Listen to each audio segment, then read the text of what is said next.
not gonna lie, we're gonna be in full learning mode, which reminds me, um, make sure you put everything on do not disturb, guys, Hmm. so that you are not distracted Laser by in. anything today. Yep. All right, let's go ahead and get started.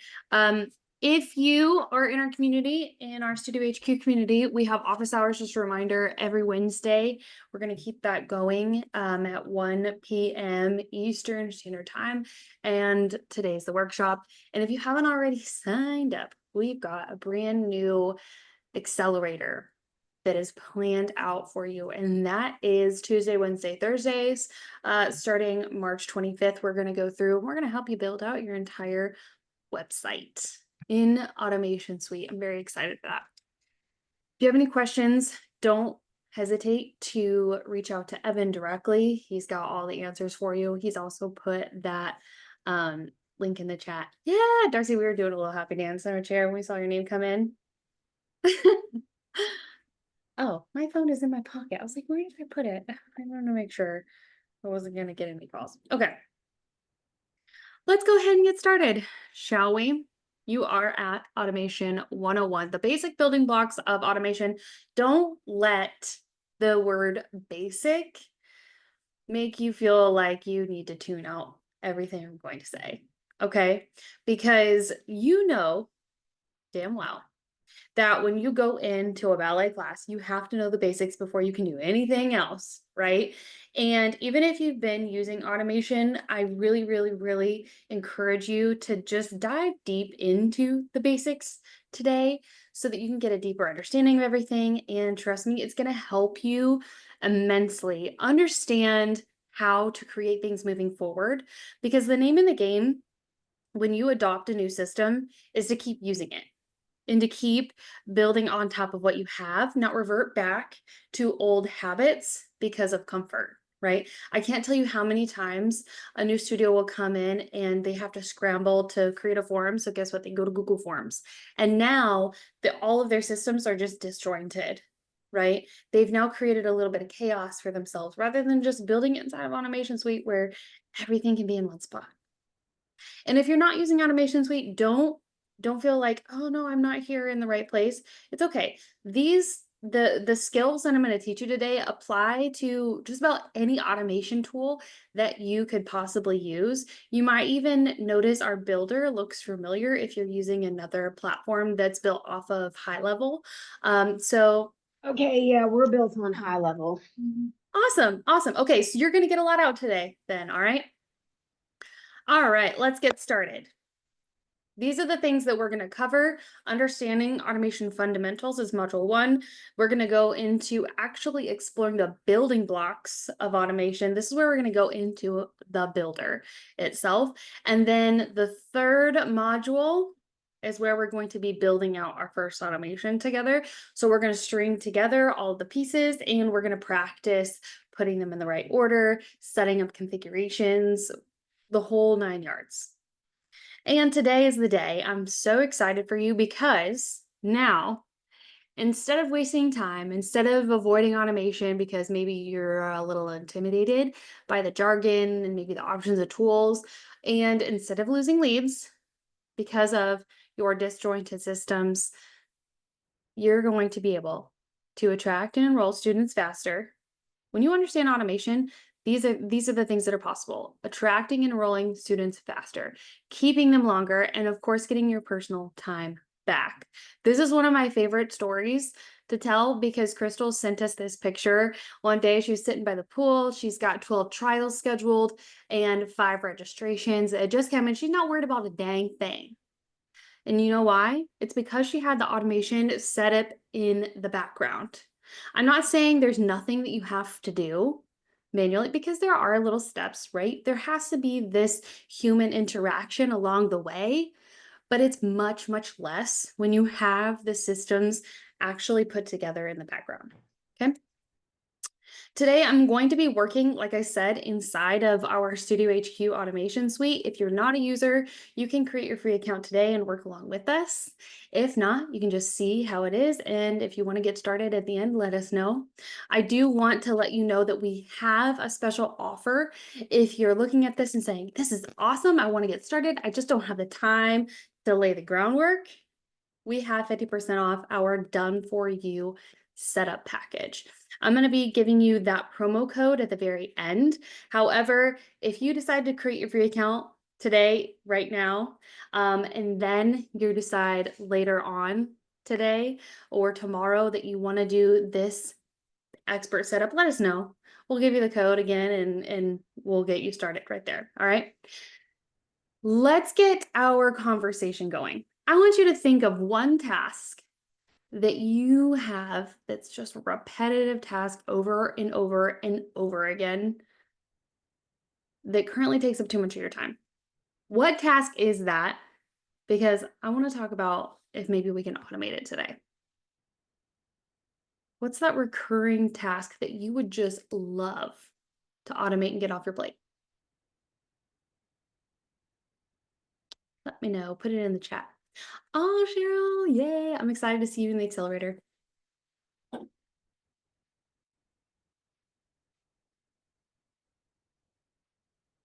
Emails. Rhonda, which one? What emails? My kids. Ned, I'm sorry. I'm so sorry.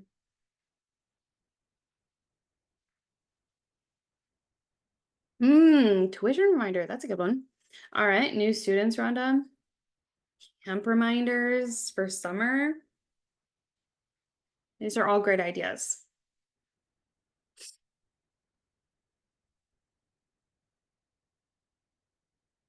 Ooh, texting people to get them signed up for class. I like that. Mm-hmm.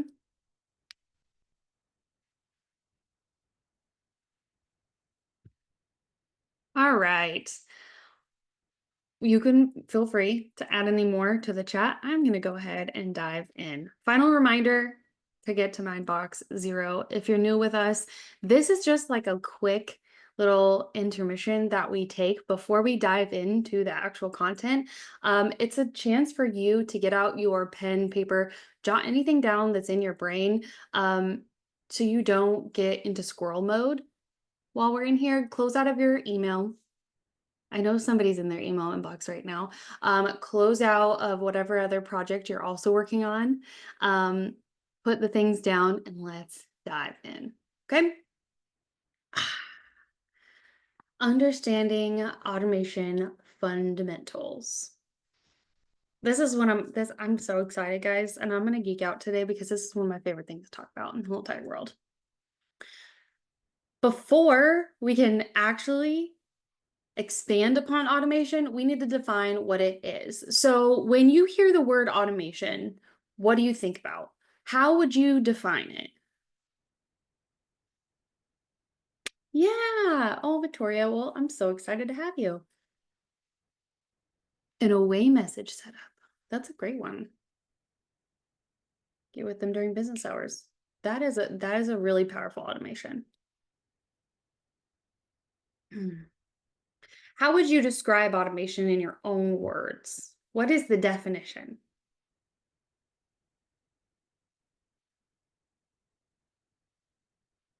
If you want to come off mute too, I'd encourage you to do that.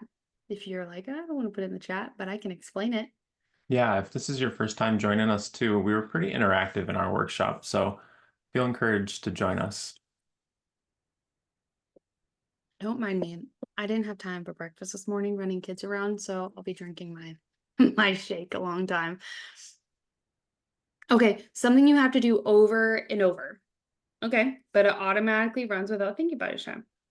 Yes, I think I would agree with that for sure. Anyone else want to take a whack at it? Critical communication that sends itself. Ooh, what a good one-liner, Heather. Right, I love the alliteration. I do too. I do too. This is what, okay, wait. Preset responses on autopilot. We need a shirt for that. Yes, we do. This is what ChatGPT said is the automation definition. It is the use of technology to perform tasks with minimal human intervention. I was like, yeah, okay, that makes total sense. That's a way better way to write it than what I did. So, are you using AI yet? For sure. You need that. That needs to be a shirt. Here's an example of a workflow or an automation in real life. Okay. You've got an appointment that you've set. Maybe you, like for me, I set a dentist appointment recently, and then I automatically got a confirmation text. In this example, it's a confirmation email. And then my appointment's tomorrow. So guess what? This morning, I got a reminder text. And all of that, I know there's not someone sitting behind the front desk sending that out, right? What's an example of a way that you've experienced automation in the last 24 hours? I want to know.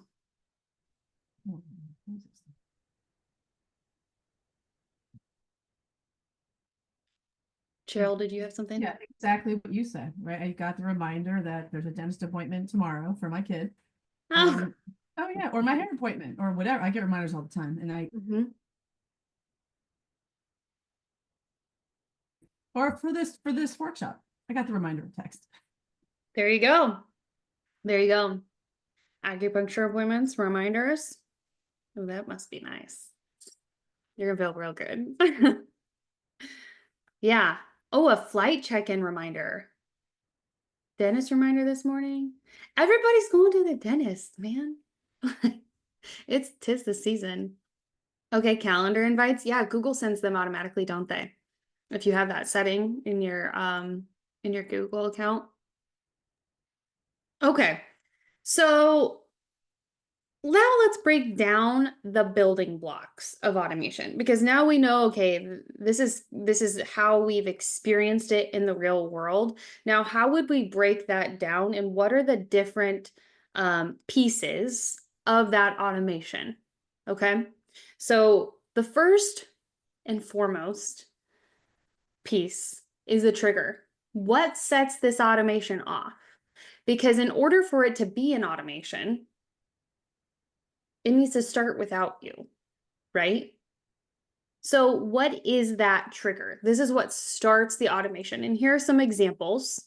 This could be maybe you submitted a form, right? You filled out your information, like for this workshop. You filled out your information in a form. Or you clicked a trigger link that we had set up in your email. Or you had a tag applied to a contact. Now, a tag is just another way to say label. If you're not familiar with the term tag, it's literally a label on a contact. And you can set those as triggers for automation. Or maybe you have a field on the contact that's updated. So this field could be like a date field, or it could be a drop-down field on your contact record. Okay, so when I talked about that previous example, the real life, the appointment set is the trigger. Okay, now let's go into the next building block, which are actions. I know this probably feels super elementary, but I promise you it does build on top of it. Okay, so these are actions and what happens. Some examples of actions that you can use inside of automation are sending emails, sending text messages, creating task reminders for yourself. Imagine if your to-do list was just automatically generated. Amazing, right? Or it could be adding a tag to a contact record. You want it to be able to apply a label. Maybe you needed to remove a tag. Let's say a student drops from all classes. You wanted to remove that registered student tag, wouldn't you? So that you keep your list really, really clean. Or maybe you want it to be added to a pipeline. And a pipeline is also a word that you could use for a tracker, like a lead tracker. Okay. Now, in this example, the two actions in that workflow were your confirmation email and your reminder text.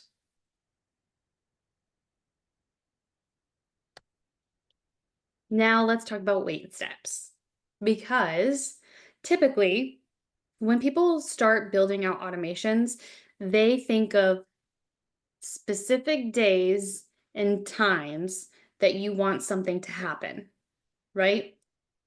But you can also tell the system to wait a certain number of days, or a certain number of hours, or a certain number of minutes. And that's what helps you create automations that are running in the background no matter the time of season. Okay, so there's two types: specific date and times, and we call the other ones delay timers, where you're just waiting a certain period of time. Okay, so in this example, this is actually doing a combination of the two, where it's saying, okay, we're going to wait until one day before their appointment.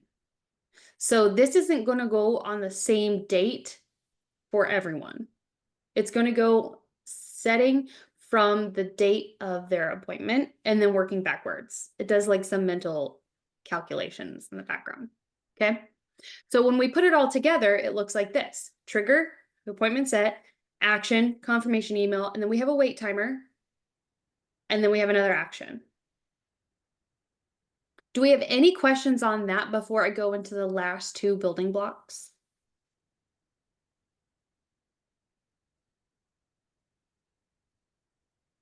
No? Okay. If you do have any questions, feel free to put them in the chat and I will get to them as we go through it. Okay. Next part, goals. And I'm not talking about the number of students you reach. Okay. Now, these goals are what end in automation. So typically they're actions that are taken by the contact record or internally that will end an automation for a contact. So for this example, clicking a link could end an automation for someone. You'll notice at the bottom of our promotional emails for this workshop, we had a not interested in this workshop link. And if you clicked that, it actually stopped the promo automation for you. If you clicked on the link to register for this workshop, it also stopped the promo automation for you. And if you got the registered tag by registering any other way, maybe you visited our website, but you were also getting the promos, that would also end the automation because you filled out the form. We had an automation set to apply the tag, and then you got removed from this sequence. So I've set up another example, which are follow-ups. So for instance, if you are accepting trial classes at your studio, meaning they come in, test out a class that's already in session, you need to follow up with them afterwards, because if you're not, you are literally letting leads slip through the cracks right in front of your face. And it's really difficult to do that manually. Ask me how I know. So we have this automation set up, right? And this is how it works. You mark the trial attendance, and then it splits off into two paths, which we're not going to talk about just yet. I just kind of got ahead of myself. But anyway, the first path is going into the follow-up to enroll, meaning they probably attended that trial class, right? Or the other path down here is following up to reschedule. This is if they didn't attend, okay? Now we have to have a goal at the end of this sequence, because when they take that next action that you really, really want them to take, you don't need to keep following up with them. A lot of times studios will set up automation and they'll forget about this end goal. So then they have these follow-ups going in the background for people who have already either enrolled or rescheduled their trial. And then they keep getting that follow-up. And then it's like, wow, they don't know what's going on in the background. It looks really disorganized. And I'm sure it makes it feel very impersonal. So when you set up a goal, for instance, when they get the registered student tag, they'll be pulled out of this follow-up. So they don't get the follow-up saying, hey, saw you took a trial the other day. Do you need more information about enrolling? They also don't get the follow-up about rescheduling if they change their trial date. They rescheduled. Okay. So that's what goals are, and that's how you're going to use them in real life to pull people out of automation. Finally, the fifth one, and this one is kind of advanced, and I already explained it just a smidge bit, but these are conditionals. So this is how an automation is making decisions with if-then branches. So for instance, let's say you are choreographing a piece where you have a straight line of dancers and you have two different costumes on these dancers. One set of dancers has a pink costume, the other set of dancers has a purple costume. Now, maybe in this choreography, you want to do a peel off to where all the dancers who are wearing pink will go this way, all the dancers who are wearing purple will go this way. That's a good way to think about automation and conditionals in like a visual way outside of technology, right? Because they're coming up to the endpoint and they are literally in their mind making the decision, I'm wearing pink, I go this way. I'm wearing purple, I'm going this way. Automation works the same way, where you can have it split off with different conditions. So maybe they have a tag for Barbie camp, or maybe they have a tag for Moana camp. Or maybe they're active in a workflow, they go this way. If they're inactive in another workflow, they go this way. If this makes your head spin, don't let yourself get too caught up on it, because you're not going to use this that often. But I do need to cover it because if you do need to use it, it's extremely handy. So here's how it works in a follow-up sequence. So when you mark trial attendance, meaning you move them in your lead tracker, this automation is going to look for, did they go in the attended column or did they go in the no-show column? So if they went into the attended or completed their trial column, they're going to go into this sequence right here, where it's following up with them to get them enrolled. Now you're probably looking at me, what if they just enrolled right after? Guess what? It'll pull them out because you have that goal at the end. You have these safety nets put in place for you so that there's as minimal human interaction as possible so that you can be away from your computer and not have to think about these things. Now, what if this other path, this conditional, is set to if the trial is in the no-show column? And if that's the case, they'll go through this sequence. So when we put it all together, this is what it looks like. Any questions on this breakdown? Because like I said, this is the foundational stuff that if we don't understand, it's going to be really difficult to move forward. No, I feel like this is so laid out straightforward, like you were saying. I really appreciate the map style graphics. Let us know in the chat if you like these map style graphics. This is something that we try to implement for any of the automations that we help other people with, are these types of linear flow graphics. Yep, we're very visual people over here, and I'm sure you are too. Okay, so since we don't have any questions, I want to challenge you a little bit with a pop quiz, okay? Because school's in session, okay? I'm going to say an element, and I want you to put it in the chat what letter it corresponds to, okay? So the first one I want to know is a wait timer. Which letter corresponds with the wait timer?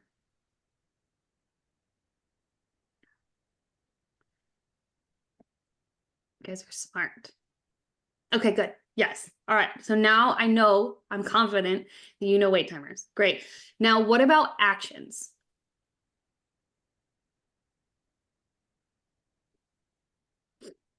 Which letter corresponds to action?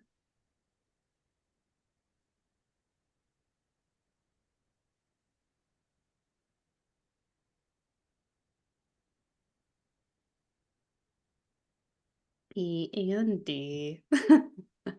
Yes. Yes. That was a little bit of a trick question. Yep, both B and D, right? Okay, now which one refers to a conditional?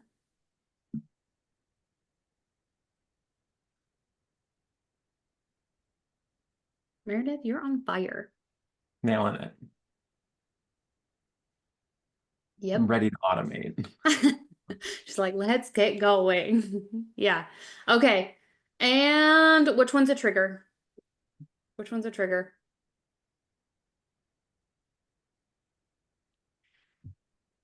A. This is So like easy. too easy for you. Okay. And which one's a goal? Man, spot on. Either I'm really good at teaching or you guys are really good at automation. Okay. All right. I'm going to give you a review right here. Take a screenshot of this if you want to keep it for later. But these are the 5 building blocks of automation. Give yourself a little pat on the back. You've nailed it. You've learned it. And I think it's time to dive in. Okay. All right. So the next module is exploring the building blocks of automation. And while I'm getting my window open with the automation builder, I'm going to put this up one more time because if you want to start your free account, go ahead and scan that QR code. It'll take you right to the page where you can sign up. And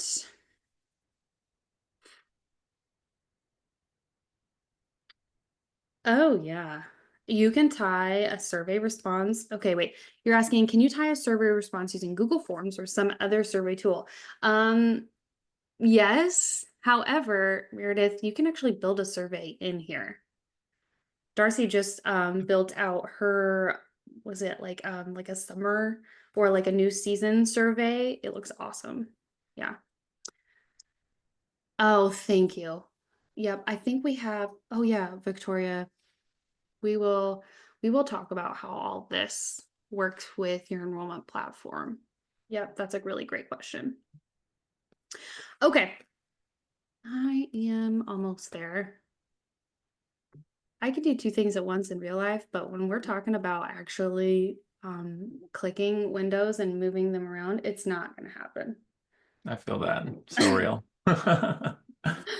All right, here we are. So this is inside our automation builder. Okay, so the first thing that we're going to talk about are triggers. Remember when I said you can have a series of different triggers? There are so many that you can choose from. I think I literally listed like 4 or 5. There are dozens, and I'm not going to go through all of them, but I will go through some of the most common ones, okay? And if you have any questions about any of these, pop it in the chat, and I promise we'll go over it, okay? All right. So a couple triggers that I see being utilized a lot are contact changed. So this could be a field being updated. Maybe you have a specific description on the contact record. Maybe it's a drop down for the type of student they are or a date that's on their contact record. When that's changed, it can be then updated.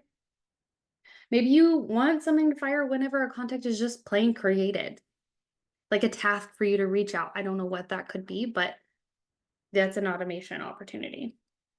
Maybe you want to set do not, or maybe you want to be notified when they unsubscribe. That's something that a lot of studios like to know about, especially if you want to know if your current families are unsubscribing, because we know that they still need the information. Okay.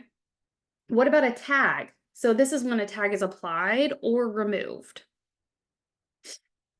And sometimes I see task completed be an option. However, usually when you're completing a task, you're doing something else that'll trigger a workflow. Okay.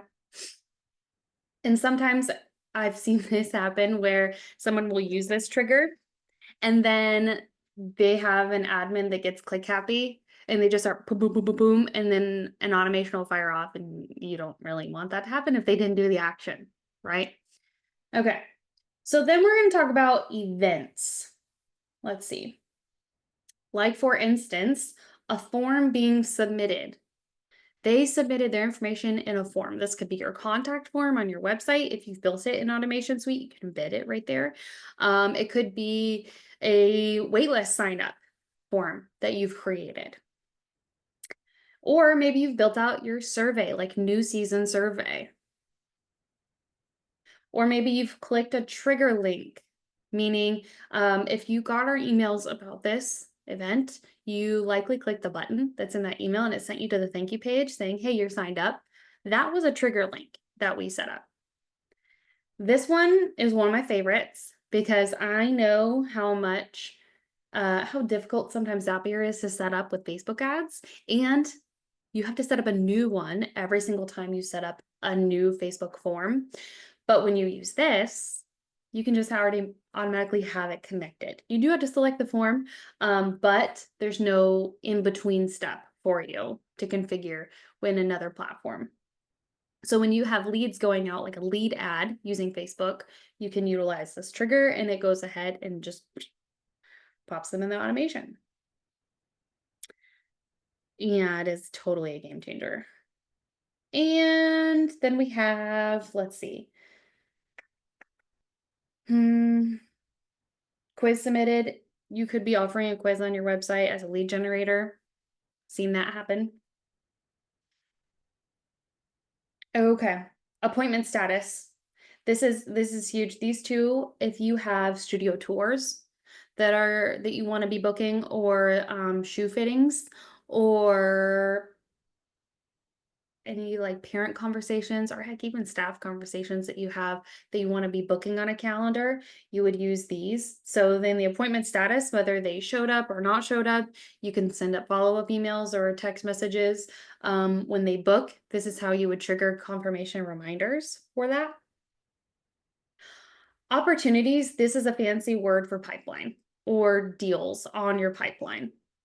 So an opportunity, if that status has been changed, anything like the deal won or the deal lost, that's how you would use that. Or maybe you have the pipeline stage changed. So they go from one stage of the pipeline to another, meaning maybe they went from scheduled to completed or scheduled to no-showed. That's how you would trigger an automation based on that. I'm not going to go into that. Or courses. Let's go into payments, because let's say you're selling merchandise on the store. If you sold a piece of merchandise, you would want that confirmation to go out about it. So that's where you would use your order submitted. Or you can use payment receipt for that too, and then select the product. If you're using Shopify, you can connect that right away. Let's see. Facebook events. This is really great. If they comment a specific keyword on your post, we just went through this in office hours not too long ago. But let's say you're posting about your free trial classes or paid trial classes or a class pass that you want to offer, and you say put the word trial in the comments. Then what you can do is have this trigger a workflow or an automation that sends them the link to do whatever it is, because we all know that you can't put clickable links in a Instagram caption yet. Plus, this gives you a way to capture who's interested, right?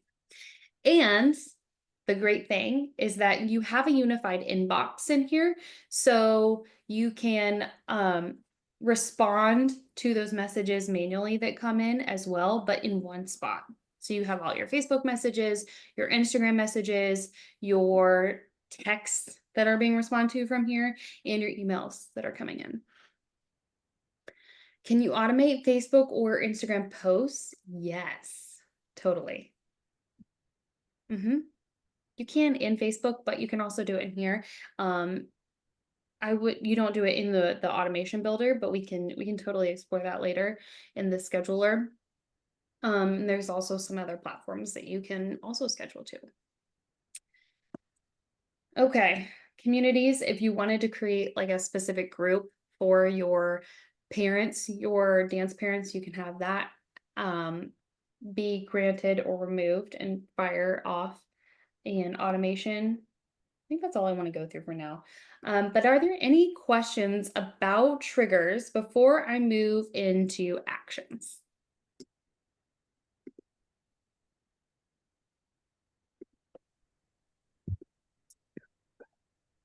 Okay. All right, I'm going to put the contact tag one in here. And then it gives me the option to now add in an action. So there's a ton of actions, just like there's a ton of triggers you can use. And don't let this overwhelm you. I'm going to go through maybe like the top 5, but if you have any other questions, we can absolutely go through those. Okay.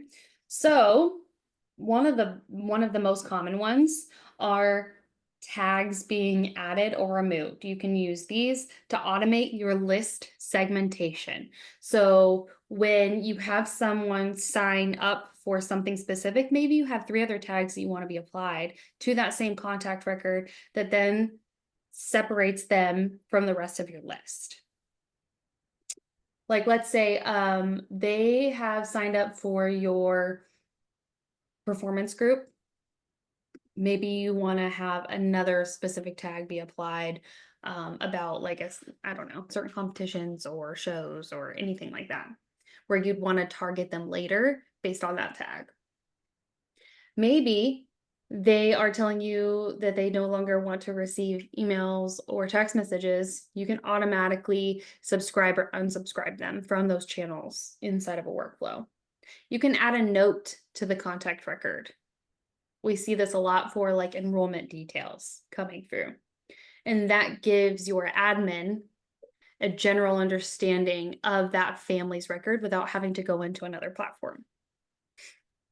Maybe you want to have a task be added. And this is going to pop up on your dashboard and under basically like things to do for the day, so that you don't have to sit there and remember 3 days from now, I need to follow up with this person. The other major ones are sending emails or text messages. You can do an automated voicemail. And in that other example where I talked about a comment being the trigger, you would use these actions, sending a Facebook message or an Instagram DM. Maybe you want to send a review request to leave a review on Facebook or Google. Let's see. I have some studios that are using the Google Sheets thing, so you can automatically have a row be created on a Google Sheet if there's any time that you want data filled in, but you don't want to have it just in Automation Suite. And I'm going to go a little farther ahead and talk about conditionals, because this is where you would find that. And this is where I'm talking about setting up the conditions for each branch. Oh, Rhonda. Building your pivot tables.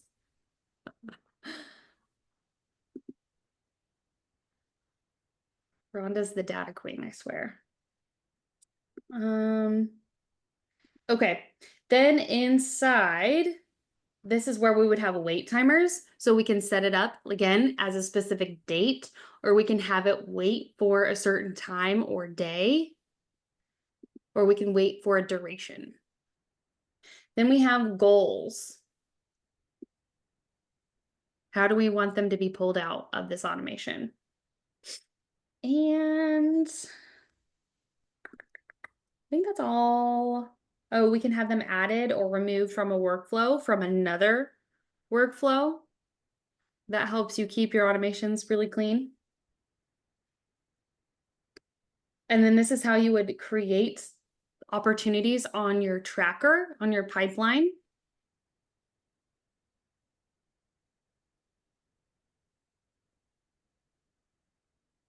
I think that's all I was going to go through, but any questions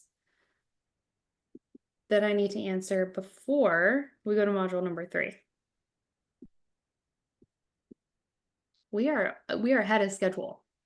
So either I'm going fast or I really have a feeling we're going to get a ton of questions at the end being like, okay. can you show me what this automation would look like? Can you show me what that automation would look like?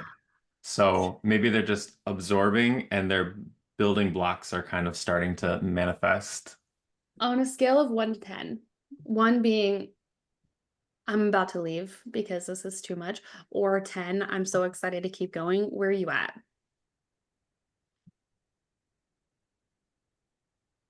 And all right, quick pulse check. Are you living? Are you breathing?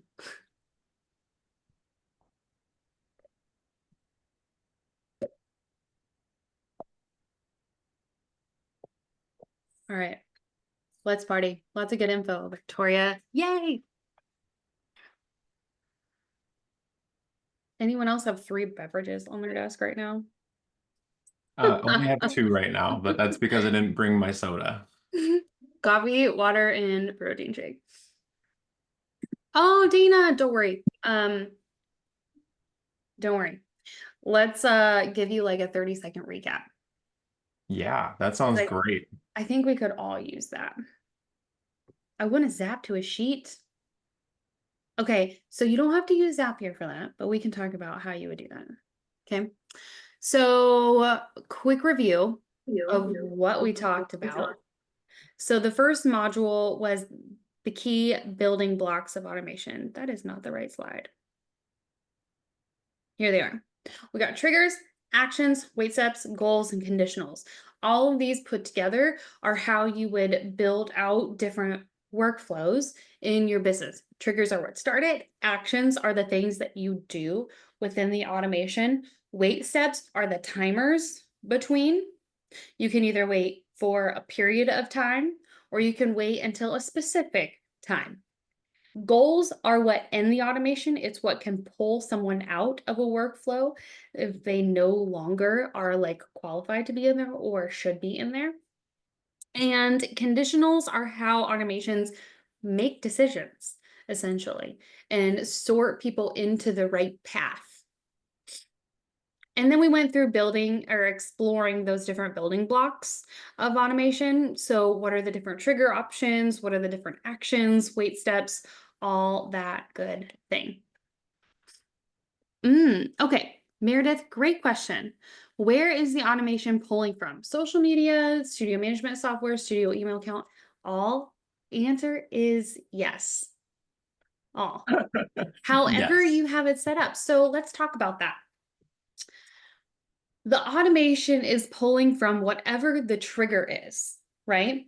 So if my automation is set up to send out a confirmation email for someone who, let's say, signs up for like a wait list in a class. Now, how is that wait list formed?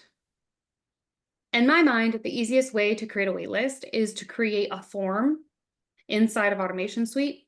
And then I would use that form submission as the trigger to the automation. Okay, so that means when you have a form on your website, and let me see if I can just pull like an example of. Some folks may have used the form to register for this actual workshop. Yeah, that's kind of what I was thinking. I'm just gonna go to our website and show you there. But in the event that you were not, you didn't get in that way, maybe you were on our email list.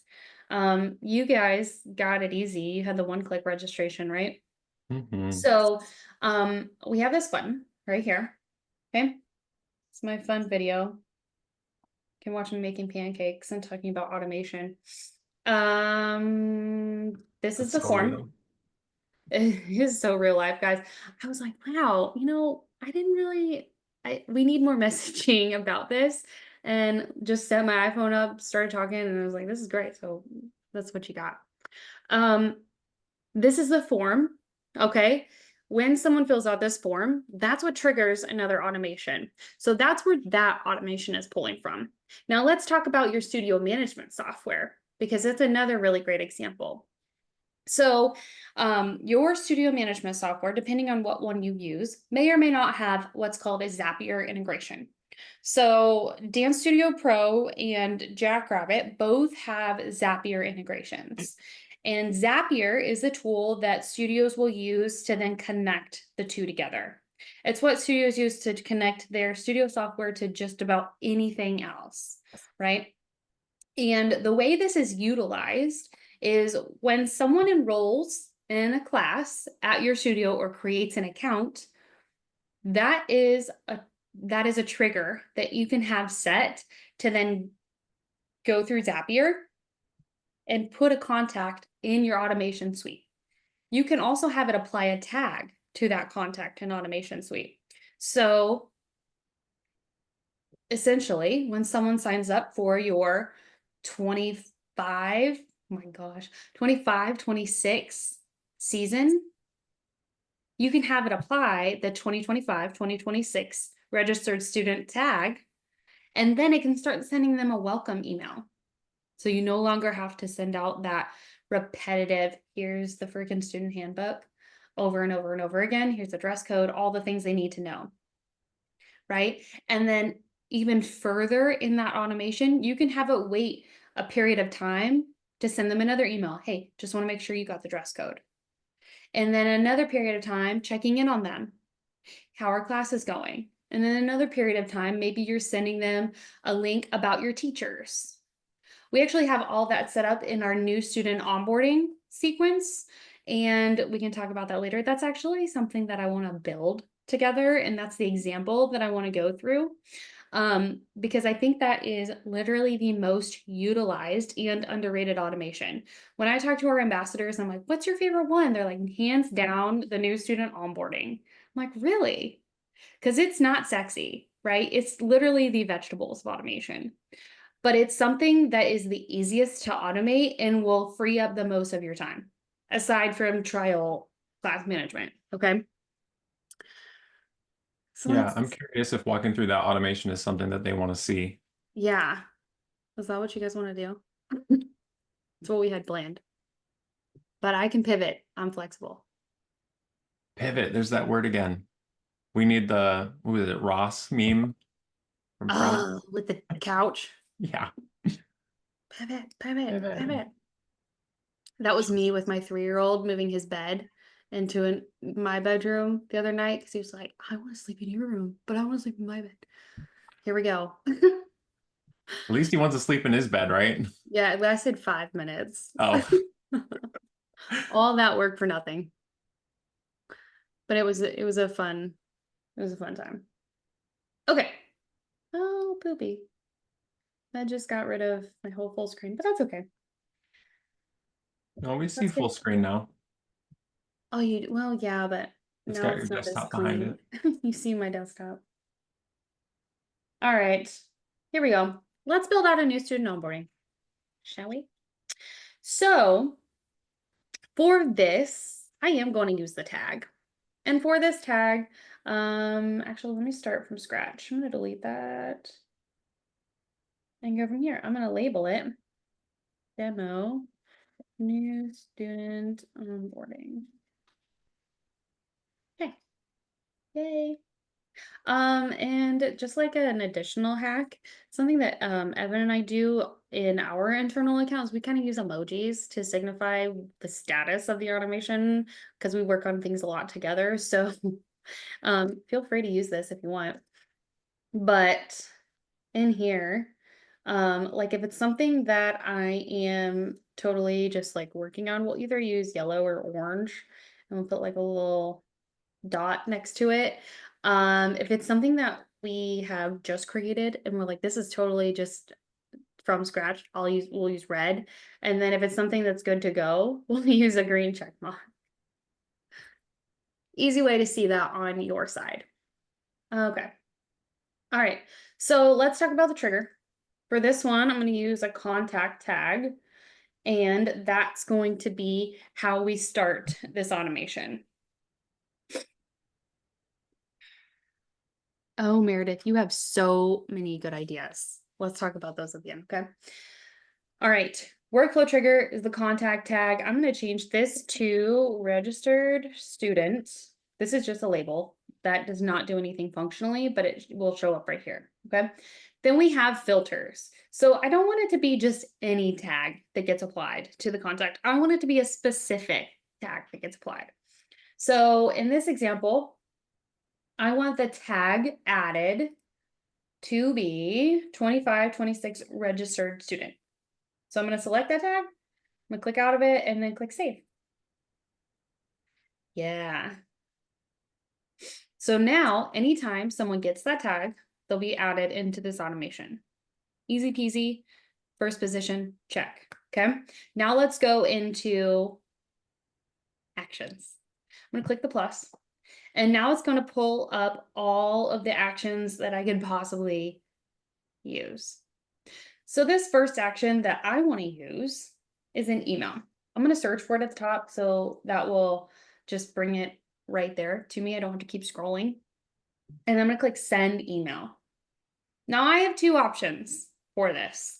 I can either write out an email right here in a plain text editor.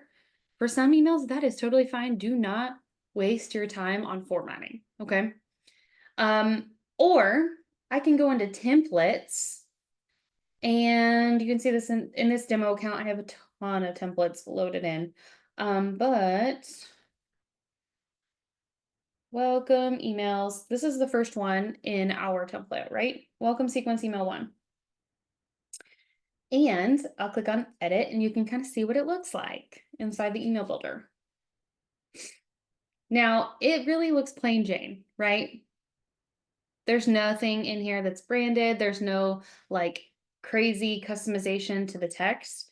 But what's really cool, when you have your branding set up in our branding center in custom values, it will pull through. So there's not any branding customization you need to do unless you want it to look different than how it automatically populates. But here's an example of an email that would be sent out when a new student enrolls. It's going to send them a link to the studio policies. Maybe you have a specific handbook, and then the dress code. If those things are combined, get rid of one of the buttons and just use one. You don't need two. But that's where you're going to see that information. You would just add a link in here. If it's not the custom values link, which we talk about all in our setup guide, so there's nothing crazy you need to know.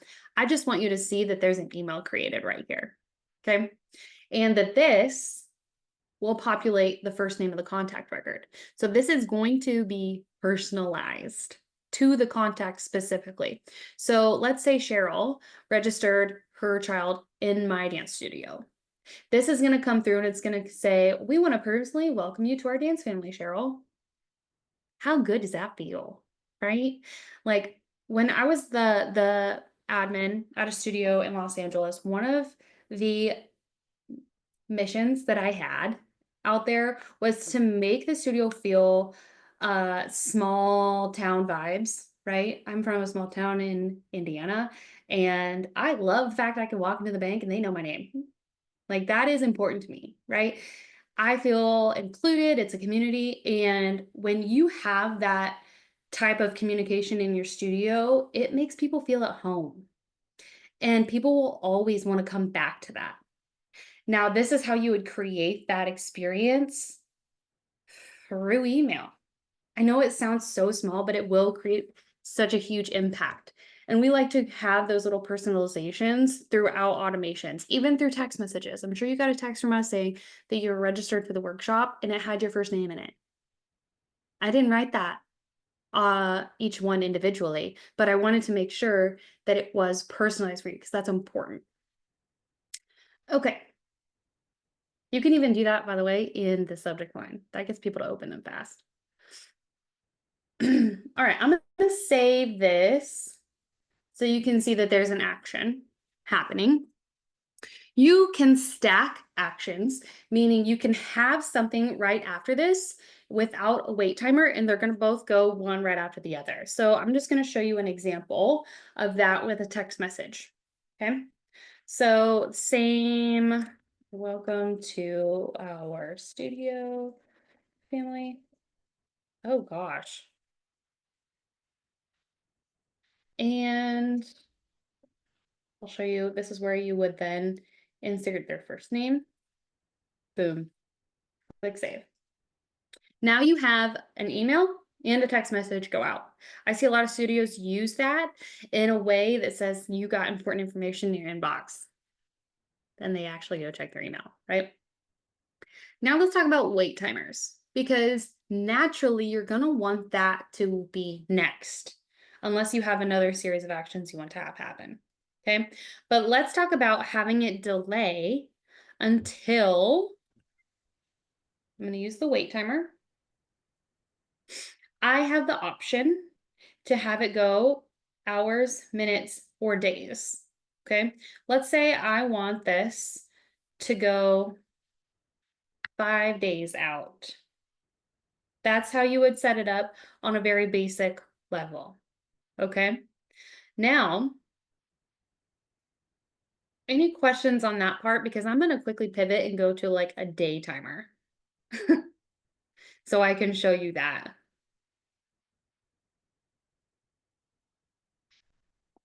Okay. All right. So let's say, yeah, I wanted to go 5 days, but I really don't want emails being sent out on Saturday or Sunday. I don't want people thinking that we're in the office. So when you go to the advanced window, here's where you get to choose what days of the week that this would send on. So let's say, for instance, someone enrolled on a Tuesday. Now, if you count 5 days, 1, 2, 3, 4, 5. If this were any day of the week, it would go on Sunday, right? But as you can see, they have blue days and gray days or black days. And the blue ones are when these actions or when this wait timer can like be triggered, right? Or like go to the next step. So if I want to, I can have this set for Monday through Saturday because we've got admin in the studio on Saturday, so it makes sense. But if I don't, then I would want to toggle that off. And even further, you have a way to set it up so there's a window or a period of time. Because when you have these contacts enroll, let's say at 10 p.m. on their own time, that's fine for the confirmation email to go out. It makes sense that way. But you don't want a follow-up email to go out at 10 p.m., right? So what you can do is you can set this for, let's say I don't want emails to go out any earlier than 11 a.m. And maybe I don't want them to go out any later than 5 p.m. So this sets a window of time where the next action can only happen on Monday through Friday between 11 a.m. and 5 p.m. Okay, I'm going to click save so that stays that way. And then I was going to set up another action, but I think I'm going to say keep that right there and make sure, pulse check, are we okay to now go to an example to where, let's say, they're registering for a camp or something like that, right? And now you wanted to send out the day before the camp, the next email. Are we good to move on to that? Okay. Because in this example, you would just click the plus button, add more actions, plus button, add more wait timers, plus button, more actions. It would just repeat on itself, okay? But if you want this, I'm going to delete it, to be, let's say, a month before or a week before or a day before, you're going to click on this and then you're going to set an event. Set event start date. A lot of times I see studios use the wait and then the set event, and that's backwards.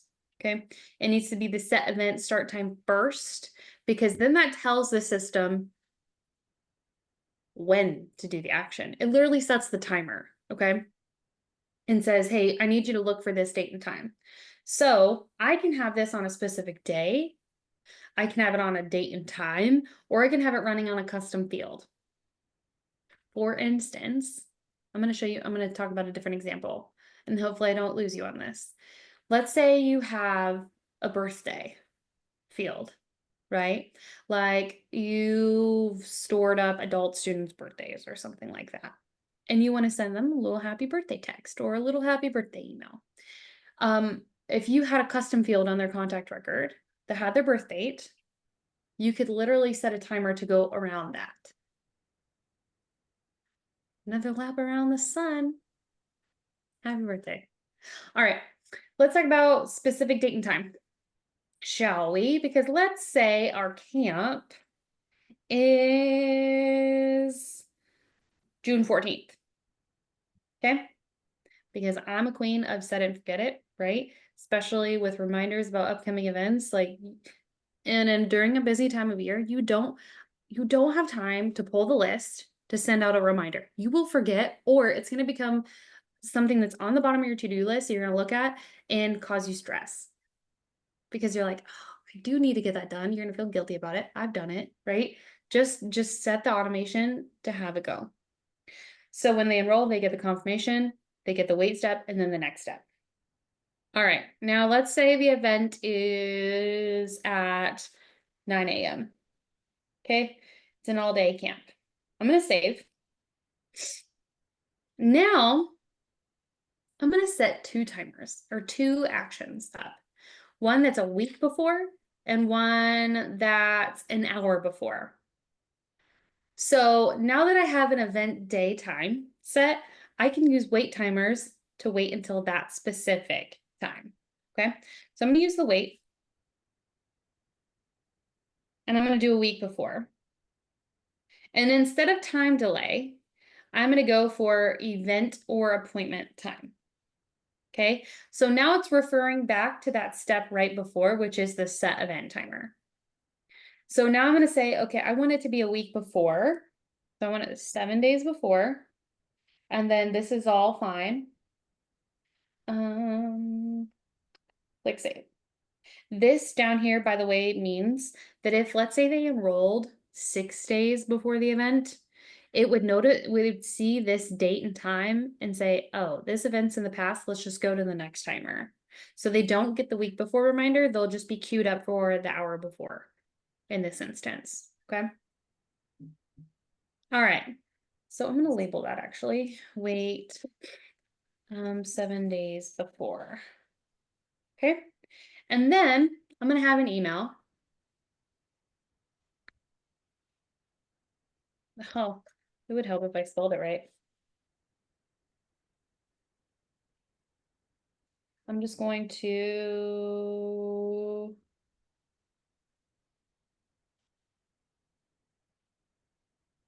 I'm gonna select tips for your first day. You can also just write an email from scratch.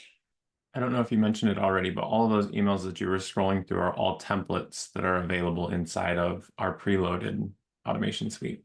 Yep, exactly. Okay, so that's the week before. Okay, now I'm gonna click the wait timer and I'm gonna go through the same thing again. Event appointment time. And this time I want it to be 1 hour before. Click save. And now I want a text message. Now, instead of clicking add, and then I'm gonna scroll through, I'm just gonna duplicate. Yes, you can duplicate an email right from the screen, email template. So what I'm gonna do right here, I'm gonna do that for the text message. I'm gonna click on these 3 dots and then click copy, copy action, and then I'm gonna paste it down here. And now it's given me the action. Can't wait to see you at camp today. Click save. I did something. Hang on. I think it's because I had that open. There we go.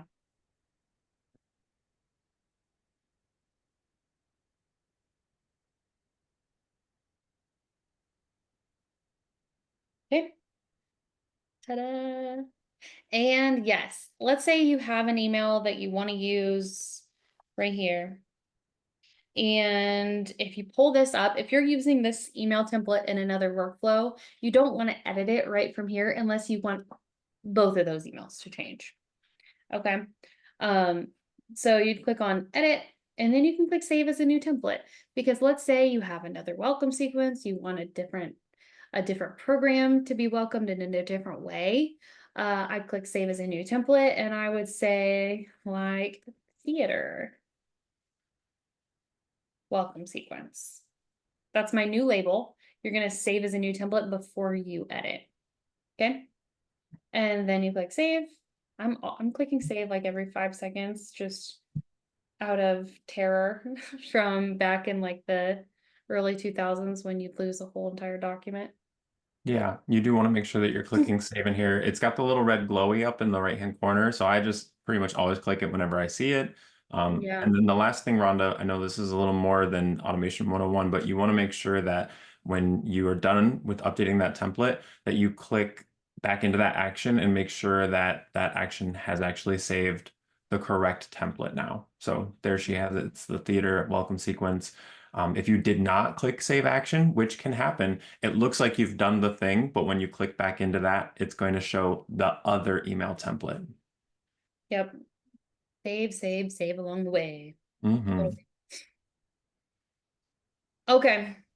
I have a good question.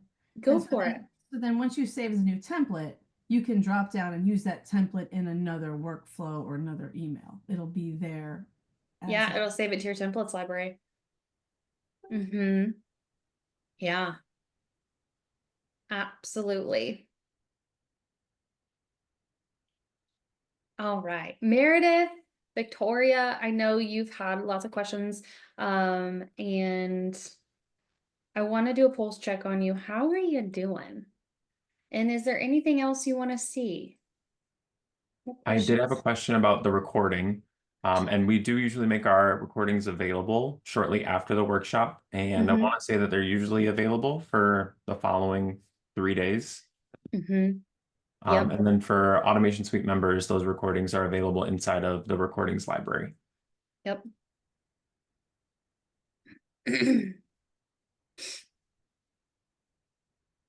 Mind blowing. Yes. Mhm. I I love don't know if you touched on it, and maybe you're going to touch on it next. But the things that pull those folks out of these types of Oh. automations and the goals that we might reach. Yes, goals. Let's review that. Thank you. Because let's say you have the registered student tag. Let's say this is your extended onboarding or a promo sequence. You want them pulled out, let's say if they drop the classes or if they've registered from the promo. So what you're going to do is you're going to click that plus button and you'll scroll down.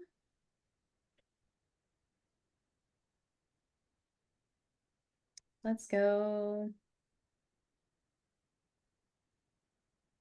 Goal event. I like went right past it. That's why I like to use the search bar a lot of times, but I don't know why I didn't. Okay, so this could be a series of things. Maybe they clicked a trigger link, like what I said before, and we can talk about maybe even setting one of those up too, if you guys really want to see. Or maybe the tag is added. Let's go with that one. Because let's say they're a dropped student. And this is just like a placeholder tag. If you had it for a specific season, it would say the year and then drop student. And then what do you want to have happen when they hit this goal? So as you can see, you have in this workflow, that is, I would say, the most common one. However, you could have it continue anyway. Like maybe it drops them down to that goal and then keeps going. I don't see that one used as often. Just in the workflow. When in doubt, I want them to be removed. And then click save. Because that red dot was there. And then lastly, actually there's 2 more things I want to show you. One is when you're ready to go, click publish. Okay. That is how you get this to fire, like to be live. And based on my little system, I'm going to say, okay, yeah, this is good to go. I sent it to Evan and he said, yeah, this looks awesome. And then I'm going to test it and show you how it all runs.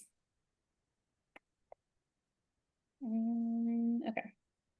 So let me go to a contact.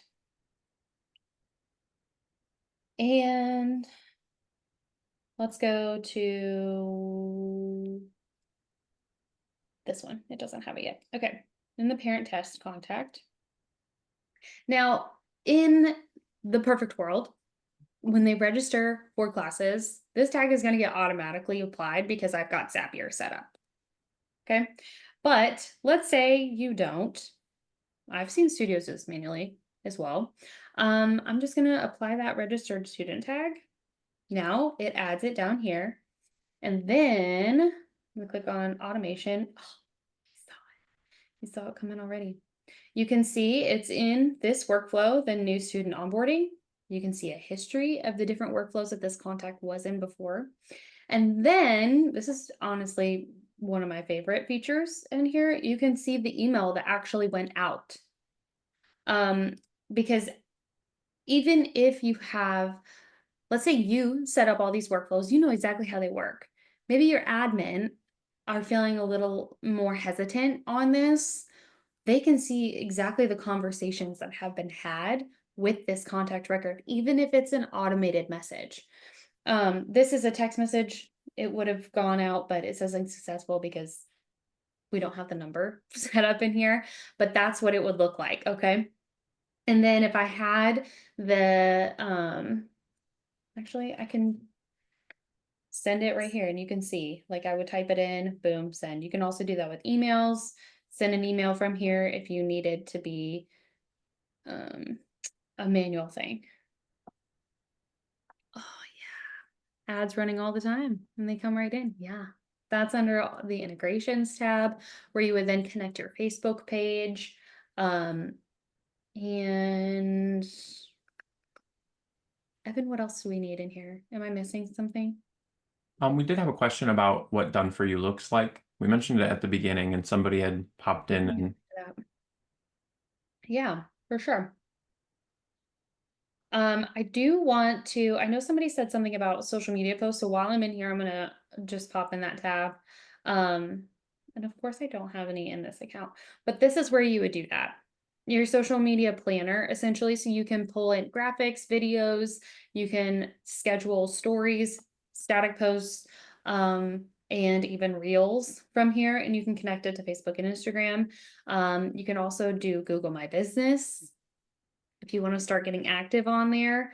And anything you see here. Okay. Let's go into done for you. Hang tight while I pull the slide back up. yeah, no worries. You were mentioning the Google business profile, which is super exciting. I was just setting one of those up for another client, and it's crazy because in just a few minutes you set it up and let it start doing its thing, and then you come back to it and you see like all your analytics on your dashboard, and it's got like what were your website visits like from month to month, and what were your click-throughs and stuff like that. And I'm like, oh my gosh. And you can do that with Facebook ads as well. So we had a Facebook ad running for this and I could see how many leads we got through it and how much I was spending without having to go into Ads Manager. It was great. Yes, all in one place. Um, Here for the tool consolidation. oh yeah. Okay. I'm getting there, I promise.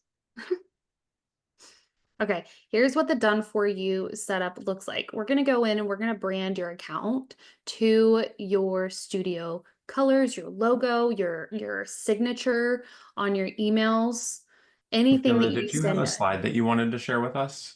Are you not seeing my screen? You're not seeing my screen. Not yet. There we Okay, go. here we are. Okay. All right. So inside here, this is where we also set up your texting number. We'll set up your email sending, your verification process for your phone number. So you have a number that's designated to you in Automation Suite. There are some verifications that you have to go through with Government the compliance. government, yeah, government like policies and stuff. So we'll take care of that for you. It's not that difficult, but it is tedious. So it's something that we can take off your plate. We can also brand your trial class system, and I can show you exactly what that looks like in a real life example. And we'll give you a kickstart call. So we'll make sure that you have the resources to know how to use all of it, and a recap call. You can also bring your team if you really want, and they can ask questions. We're here for you. What does support look along the way? I do want to make sure that even if you're using our program right now and you're like, I'm already in, here are the ways that we can help you. Our email inbox is always open, support at the Streamline Studio. Again, we have weekly office hours. So we talk about things like this every single week.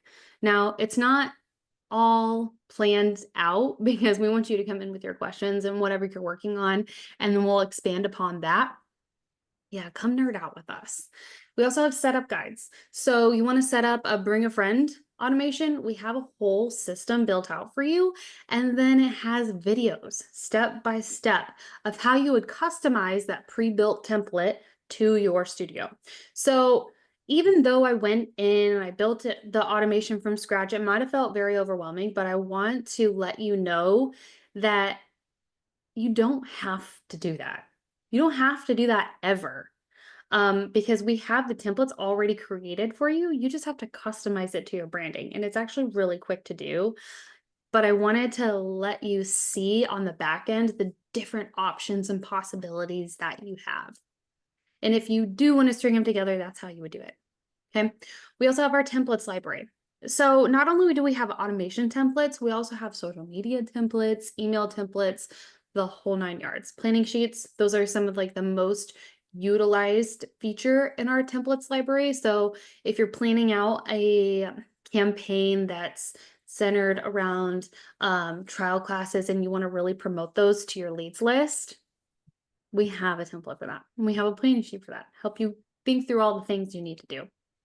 We also have our resource library. So day-to-day videos on how to do all the things, that's where you'll find that. We've got our Facebook community where you can come in, ask questions, get connected to other people using the platform.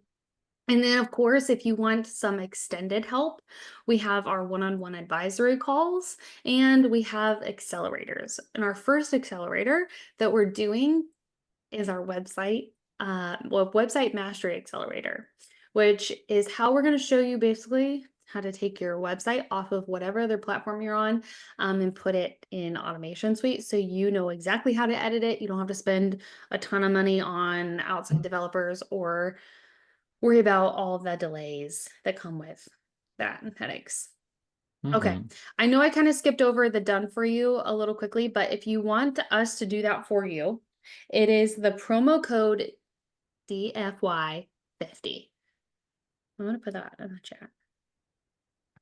Yep, all caps DFY50. That's what it looks like. That's how you're going to get 50% off your done for you setup. And Evan is leading this and he'll get on a call with you. He'll go through the details. There's a form that you'll fill out to give us your information so that we have all of that organized, and then we'll get to work. Does not take long at all. Awesome. Thanks for explaining that. That code is good through the 31st of this month? Yes. Perfect. It is only for Q1. We're trying to jumpstart as many studios as we can to start using automation.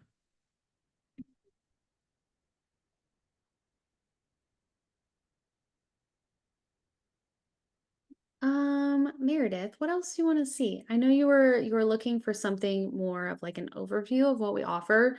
So how can I be of assistance to you?